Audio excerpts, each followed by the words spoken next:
U.S. corn and soybean harvest made some headway last week, but is the slowest it's been since 2009. That according to USDA's latest crop progress report released Monday. And it shows harvest is continuing on at an almost record slow pace. Clay Patton has more.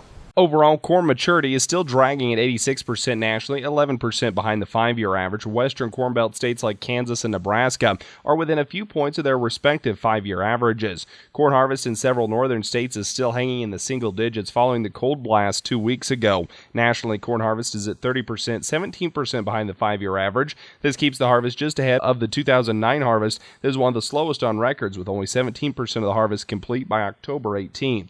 Corn condition jumped 1% week to week to 55% good to excellent. Nebraska corn jumped 4% to 75% good to excellent. Soybean harvest really kicked into high gear in Nebraska, climbing 32% week to week at 60% complete, still 70% behind the 5-year average. Unfortunately, the latest numbers do little to change the current supply-demand story for U.S. grains and may elicit more bearish action in the markets. On the Rural Radio Network, I'm Clay Patton. Spring wheat harvest inched ahead another 2 percentage points to reaching 96% as of Sunday.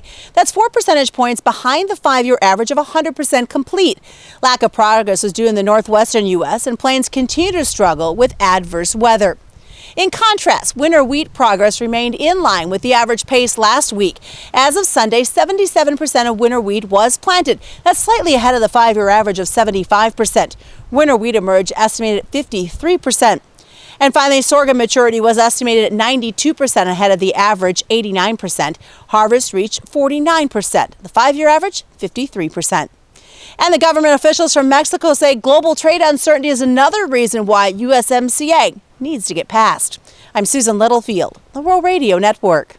You already know that choosing clean-burning American ethanol blends at the pump can reduce risk to human health.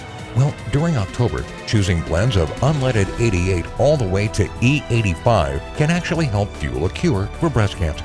Because for every gallon you buy, your participating retailer will contribute 3 cents per gallon to breast cancer research at the Fred and Pamela Buffett Cancer Center. Visit fuelthecure.pink to find a participating American ethanol retailer near you. That's fuelthecure.pink.